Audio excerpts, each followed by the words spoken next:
You're listening to MEGAWAVE Radio. This show is titled Our Rare and Supreme Show. We've been breaking lots of new music from all over. So if you just now tapping in, turn your Bluetooth stereo up. Tell a friend to tell a friend that the hottest show on FM is on right now. Facts. I am DJ Set the Tone. We got DJ Top Dollar, Portland Zone, and we have a special guest by the name of Mac Rue. What's up, man? Yes, sir. So, before we left, we were talking about your new project coming out. What was it, Brit? What was it? Razor Blade City. Yeah. And how many tracks is on there?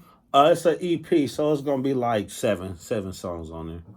Okay. What made you do an EP? Just the climate of music right now. Everybody got the attention span of a fifth grader, and so you right now I feel like you can't make a 12-song album. You gotta kind of hit people with just enough to listen to. Not really saying I was just joking with the fifth grader shit. I was just joking about the fifth grade, but not just the attention span of us right now. Like even me, I listen to music. I don't want to be bombarded with over and over the same music. Sometimes I got to change the thing. So I feel like if you give somebody eight good songs versus 12 just fillers and a couple cool ones, then I think that it's a better build. That's good. Kind of better. Sometimes people throw 12, 14 songs on an album. Only 4 or 5 or 6 of them is good. That's how I was feeling. I feel like a lot of times, we put filler music out there instead of putting out just good music. And I want to be able to give people a nice body of solid work, not just songs. Right. Okay. So, what's your favorite song on the album? Right now. Okay, so I had started recording. I got about 4 songs for it. Okay.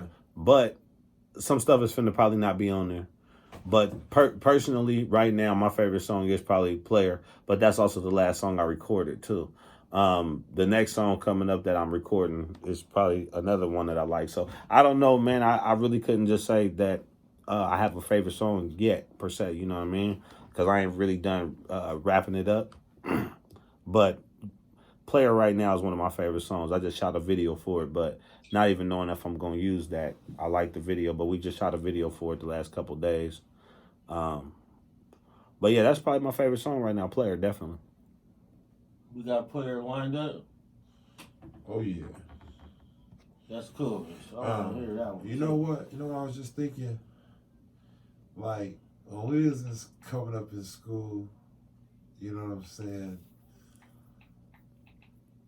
People wanted to, in your different surroundings and, within your friends, you talking and stuff, and, you might have wanted to be a player. Right. You know what I'm saying? or not even just came up like, he's a player. You know what I'm saying? You see him, ooh, he's a player. That's not even in the lingo no more. What is that? Okay, you know how, Wavy came to play, and right. What would you call a player these days? what would you call a player these days? Because the players don't went away, man. I guess it's called gang. Is that what that is? Gang. I don't know how to do all that. No, that's talking about everybody. I thought that's everybody. Yeah, I don't. You know what? About the squad. I don't, man. Like I said, man, the good game that was blessed upon us when we was younger, feels like it's going away, and I wanted to recapture that. I feel like everybody wants to be just a pimp. I think that's what happened. Everybody just, I'm a pimp now. So the player went to the pimp. I think they just kind of took the word pimp and ran with it. And I'm a pimp, like, you know what I mean? I agree, because music also came out pushing that pimp and blah, blah, blah. Right. And then kind of in a player way, like Nick Cannon and them did right. Gigolo and 50 Cent did the Pimp song. Like, these dudes ain't even, They not pimps at all. Not even at all. Like they ain't even really real players. So right. So because of the music or where they at, I felt like, and I'm not gonna say they ain't players. I don't know them dudes personally, so let me stop. I ain't gonna hate on that. But they not pimps. They not P's. So even Snoop. Yeah, Chained up, walking them on the carpet. Come on, man. Just I got love bro. for that. That's real though. Real talk. That's I think what happened is that somewhere we got confused with the difference between players and pimps, and you know what I'm saying. Because he was a player, and it's a doggy dog's world. Yeah. Or what's the one movie Bossing Up too? Like he start pimping it now. with that and that one and I was just telling somebody that I hated that movie because I was in the game and I just didn't like the movie because it was a fake depiction of how it really went. You know what I'm saying? How it really goes down. Yeah. Huh? That was super fake to me. And a couple of the movies I didn't like that. You know what I mean? I hated that they, like I said, that's what happens. You know, you get confused when you got confusing, you got people doing stuff that it's not even them. They just confusing the world with that. Like, oh, this is what it is. No, it's not. It's that, way different. I want to ask you that about your music too, because I'm a player. You know, the other title you had was, what was it, Bust Down? Yeah. I'm listening to these songs. I mean, are we really living these things? Oh man. I wanted to ask you about it. So now, no, not now. Not now. No, not no more. But yeah, no, is it authentic? Absolutely. If anybody know me in Portland, Oregon, this brother know me. Anybody know me though in the city will tell you, you know, I'm not known for rapping. I'm known for the good game. I'm really known. My name Mac Rue is not a moniker from me being a rapper. I picked that up. I did pick it up from wanting to be a rapper, but more or less, no, I got my name from respectfully from the game. I'm definitely one of the people that played early 82nd, early downtown, down here on Burnside. I was, you know, even so, yeah. In when it comes to the street hustle game, I was raised in that. I was hustling at 12, 11. You know what I mean? So. Definitely, it's definitely all real. Nothing is fabricated. Every story I tell is gonna be 1,000. Ain't gonna be no. I don't fabricate nothing. You know what I mean? I can't. I really can't because first of all, the city too small.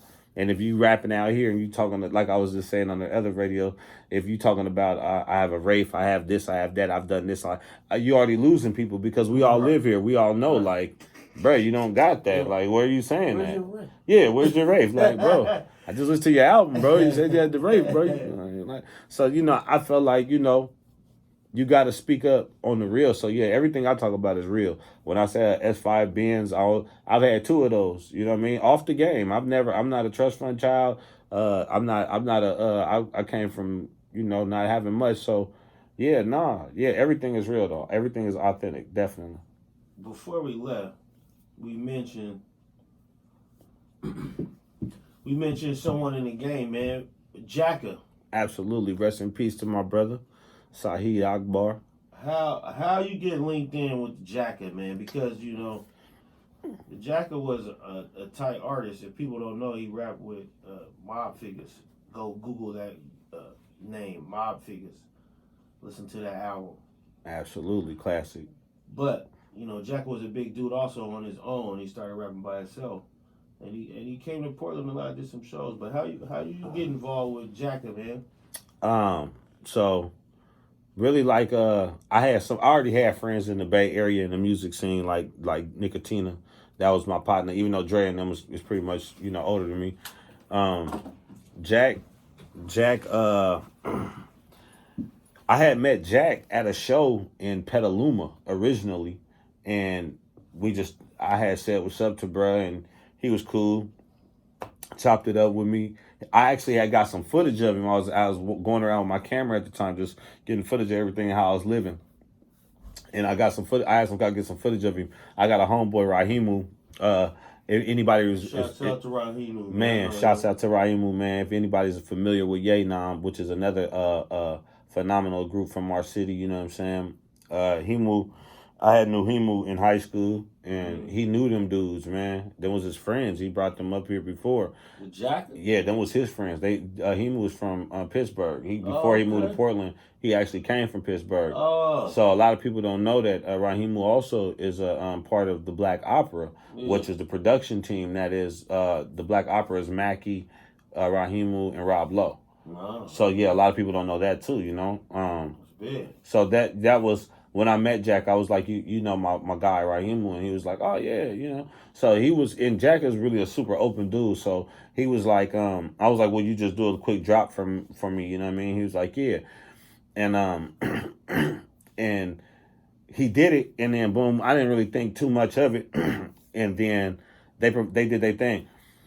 Fast forward, they came to Portland probably 2 weeks after that, and when they came to Portland, it was a show. And in the show, it was supposed to be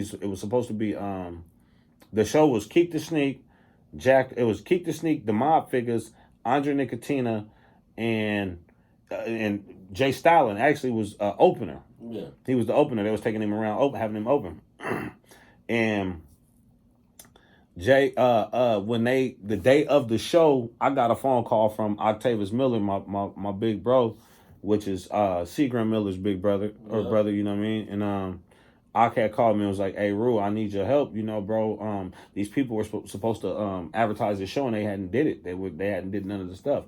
Yeah. And so he was like, could you help me out? You know, these dudes is coming in on the plane today, and pretty much, man, ain't nothing in order. And I was like, yeah, I got you. So what I did was I went and picked up Jack's manager and Jack. So I picked up everybody and kind of got everything facilitated, and they was kind of in like, they was kind of not happy because they was like, we got all these artists out here, and nobody really knows this show is happening. Right. And I remember they had to go to the radio station and do radio stuff, you know, radio promo, and I was like, all right, well, I'll help y'all. You know what I mean? I'll look out for y'all. I'll come and, you know, do whatever I can.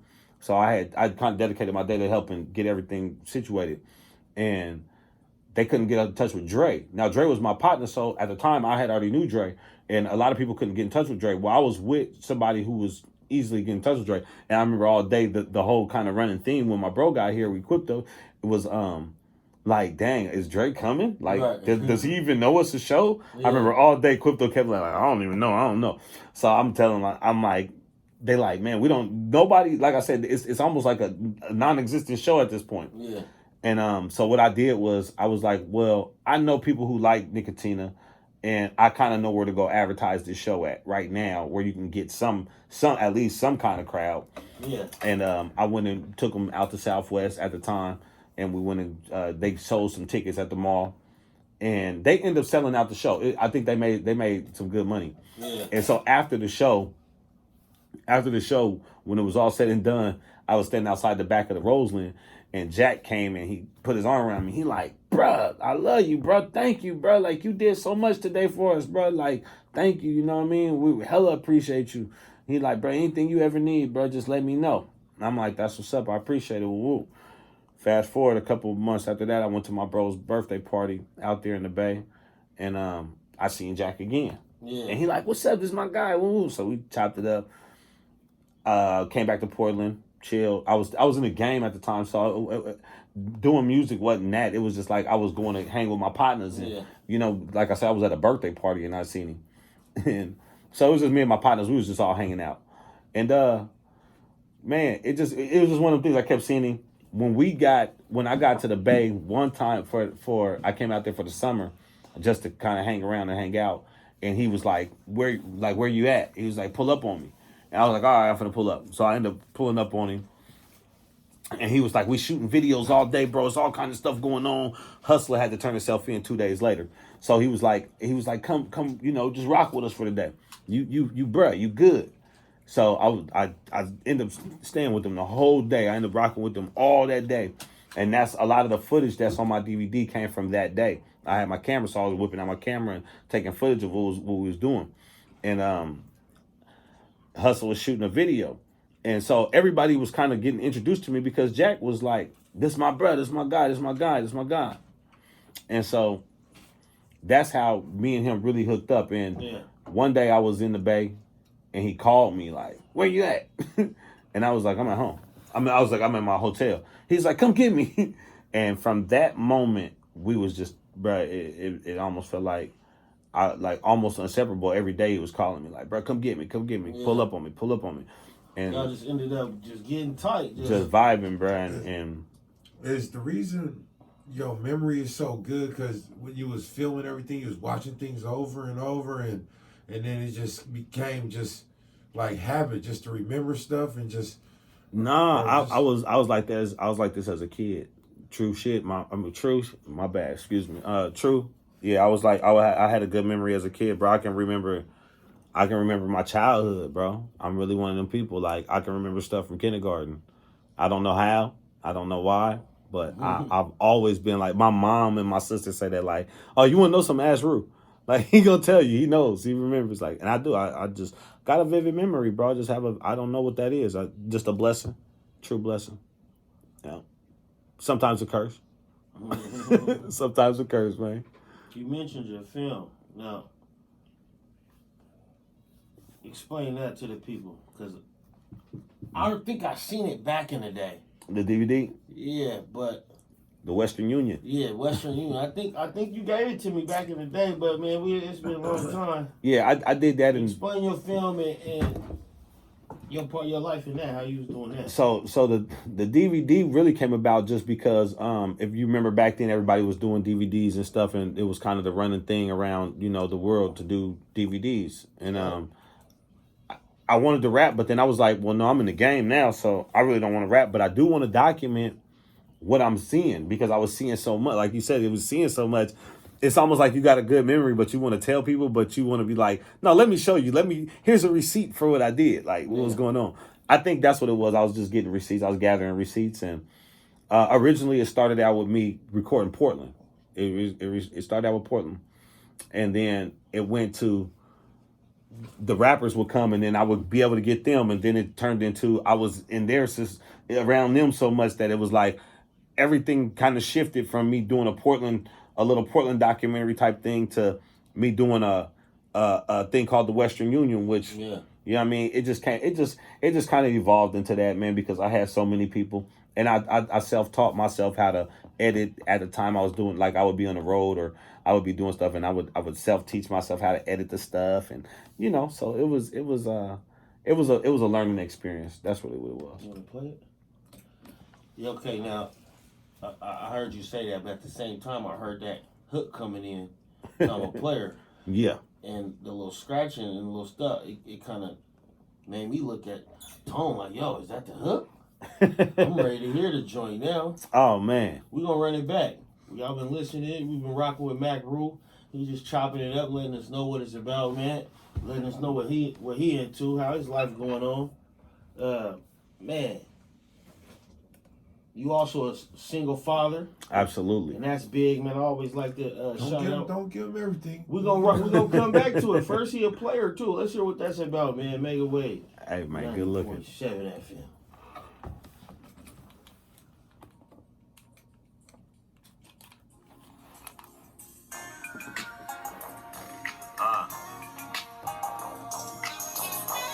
Sound like some of that old drop the top on a summer day. Bust your sunroof open. Go ahead and light you up some. Alright, you and that bitch.